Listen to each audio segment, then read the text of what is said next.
So మీ big boss టైంలో చాలా support చేశాను మీకు. I voted for you also. So నాకు నచ్చిన ఫేవరెట్ డైలాగ్ ఏంటంటే, ఇదంతా నాటకం కాబట్టి నాటకం ఉంది కదా. Yeah. Please tell that now. అది నాటకం.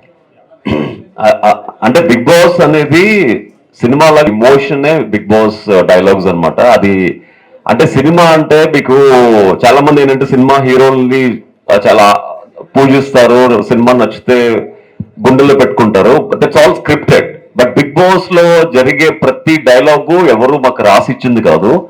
అంటే మా ఇమోషన్స్ కి ఎప్పుడు ఎలా రియాక్ట్ అవుతుందో తెలియదు కాబట్టి అప్పుడప్పుడు ఆ ఇమోషన్స్ తగ్గట్టు మన లోపల నుంచి తనుకొచ్చేస్తా ఉంటాయి డైలాగ్స్. చాలా మంది ఆ డైలాగ్స్ ని నిజంగా రాసుకున్న సినిమాలో కూడా యూజ్ చేస్తున్నారు. ఆ బరాబర్ అనే డైలాగు ఇవన్నీ చాలా ఫేమస్ అయ్యాయి అనమాట. ఇక్కడ జరుగుతున్నంత నాటకం కాబట్టి నాటకం. సో ఇంకో క్వశ్చన్ ఏంటంటే, I just wanted to ask, why are ఎవరైతే గెలిచిన వాళ్ళు కానీ రన్నర్ అప్ ఎవరైతే ఉన్నారో, why are they not becoming successful అంటే దానికి నా ఆన్సర్ ఏంటంటే, బిగ్ బాస్ అనే షో ఒక మనిషి కంటెస్టెంట్ గా లోపలికి వెళ్ళినప్పుడు ఒక celebrity he will become over exposed అనమాట. అంటే తను ఓవర్ ఎక్స్పోజ్ అవుతాడు యాక్చువల్గా. అంటే ఒక సెలబ్రిటీ గురించి మనకి పొద్దున్న లేచి దగ్గర నుంచి రాత్రి పడుకున్నంత వరకు ప్రతిదీ మనం చూస్తూ ఉంటాం కాబట్టి, బ్రష్ ఎలా చేస్తాడు, డాన్స్ ఎలా చేస్తాడు, టవల్ పెట్టుకుని ఎలా తిరుగుతాడు, అమ్మాయిలతో ఎలా మాట్లాడతాడు, భోజనం ఎలా చేస్తాడు, ఎలా తిడతాడు, ఎలా ఏడుస్తాడు, ఇలా ప్రతి ఇమోషన్ మనం 100 రోజులు చూసేసరికి ఆ కంటెస్టెంట్ ఓవర్ ఎక్స్పోజ్ అయిపోతాడు అనమాట. ఆ ఓవర్ ఎక్స్పోజ్ అయిపోయేసరికి బయటకు వచ్చి ఏదైనా సినిమా చేసినా కూడా తను ఆల్రెడీ 100 రోజులు చూసేసాం, తనది ఇన్ అండ్ అవుట్ మొత్తం తెలిసిపోయింది, మళ్ళీ ప్రత్యేకంగా సినిమాకి వెళ్ళి థియేటర్కి వెళ్ళి చూడాల్సింది ఏం లేదు అని చెప్పి చాలా మంది బిగ్ బాస్ కంటెస్టెంట్స్ కి హిందీ నుంచి ఎప్పుడు 2005 నుంచి స్టార్ట్ అయిన హిందీ బిగ్ బాస్ నుంచి ఇప్పటి వరకు ఏ కంటెస్టెంట్ కి బ్రేక్ అనేది రాదు. సో వాళ్ళు ఏం చేయాలంటే బిగ్ బాస్ అయిపోయిన తర్వాత కొన్ని రోజులు గ్యాప్ తీసుకుని మొత్తం ప్రజలందరూ మీ బిగ్ బాస్ జర్నీని, బిగ్ బాస్ యాటిట్యూడ్ ని మర్చిపోయిన తర్వాత ఫ్రెష్ గా ఎలివేట్ అయ్యి సినిమా చేస్తే వాళ్ళకి బెటర్మెంట్ ఉంటుంది యాక్చువల్ గా. లేకపోతే అప్పటి వరకు అదే ఫేవర్ లో ఉంటారు. ఇక్కడ బిగ్ బాస్ కి కనెక్ట్ అవ్వకపోతే సినిమా డెఫినెట్ గా సినిమా కూడా ఫెయిల్ అవుతుంది అనమాట. వెళ్ళి వచ్చిన వెంటనే సినిమా చేయొద్దు, టైం తీసుకుని చేయండి అని చెప్తారు. యా, అంటే ఒకవేళ నిజంగా నేను సినిమాలోనే రాణించాలి అనుకునే వాళ్ళు మాత్రం బిగ్ బాస్ కి వెళ్ళొద్దు.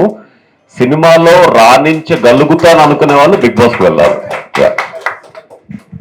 నేను ఆ కుటుంబం నుంచి వచ్చాను కాబట్టి నాకు యాక్టింగ్ పెద్ద కొత్త ఏం కాదు. కాకపోతే నేను ఎప్పుడు ఇక్కడ స్టార్ అవుదాం రాలేదు. అంటే ఒక యాక్టర్ గా అవుదామని వచ్చాను. వాళ్ళు సాధించలేదే నేను సాధిద్దామని నేను హైదరాబాద్ లో అడుగు పెట్టాను. అదేవిధంగా బిగ్ బాస్ అనేది ఒకటి నా తలుపు తట్టినప్పుడు ఆబ్వియస్లీ నేనేంటో ప్రూవ్ చేసుకోవాలని కసిగా ఆడాను, గెలిచాను. ఆ కసికే జనాలందరూ నిరాజనలు పాడి they really appreciated my game. నేను నా గేమ్ తో ఇన్ఫ్లుయెన్స్ చేశాను ప్రతి ఒక్కరిని. అంటే ఒక కంటెస్టెంట్ లోపలికి వెళ్ళినప్పుడు బిగ్ బాస్ అనేది వాళ్ళ స్వార్థం కోసం ఆడకుండా బిగ్ బాస్ గేమ్ అనేది ప్రజల కోసం ఆడాలి. అంటే నువ్వు వెళ్ళినప్పుడు నిన్ను చూసి ప్రజలు నీ నుంచి ఏం నేర్చుకున్నారో అనేది నువ్వు బిగ్ బాస్ నుంచి బయటకు వచ్చినది చెప్పే గేమే బిగ్ బాస్. కాకపోతే ప్రతి ఒక్కరు వాళ్ళ ప్రయోజనాల కోసం ఆడుతున్నారు కాబట్టి సమాజం కోసం ఆడట్లేదు. ఒక సమాజం కోసం ఆడాల్సిన గేమే ఈ బిగ్ బాస్.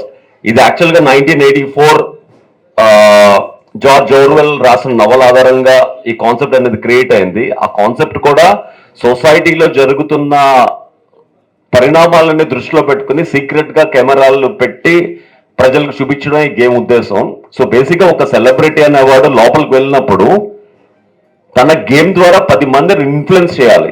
నేను ఆ విషయంలో 100% జస్టిస్ చేశాను అనుకుంటున్నాను. మార్నింగ్ లేచిన దగ్గర నుంచి నేను లేచి జిమ్ చేస్తే ప్రతి ఒక్కరు జిమ్ చేసేవారు బయట. నేను లేచి కిందన పడుకుంటే ప్రతి ఒక్కరు మంచం మించి కిందన పడుకునేవారు. 10 మంది కలిసి ఒక మనిషిని, ఎదుగుతున్న మనిషిని టార్గెట్ చేస్తే అందులోంచి బయటికి ఎలా రావాలో నన్ను చూసి చాలా మంది తెలుసుకున్నారు. ఇలా ప్రతి విషయంలో ఇన్ఫ్లుయెన్స్ చేయగలిగాను. సో ఆ ఇన్ఫ్లుయెన్స్ చేసినప్పుడు ఒక మనిషి ప్రతి మనిషికి నచ్చాలని రూల్ ఏం లేదు. కొంతమందికి నేను నచ్చచ్చు, నచ్చకపోవచ్చు. నచ్చిన వాళ్ళు ఏవో అంటా ఉంటారు. బట్ మనమేంటో మనకు తెలిసినప్పుడు, మన కుటుంబానికి తెలిసినప్పుడు మనం ఏమనుకున్నామో దాన్ని నమ్ముకుంటూ ముందుకు వెళ్ళిపోవాలి.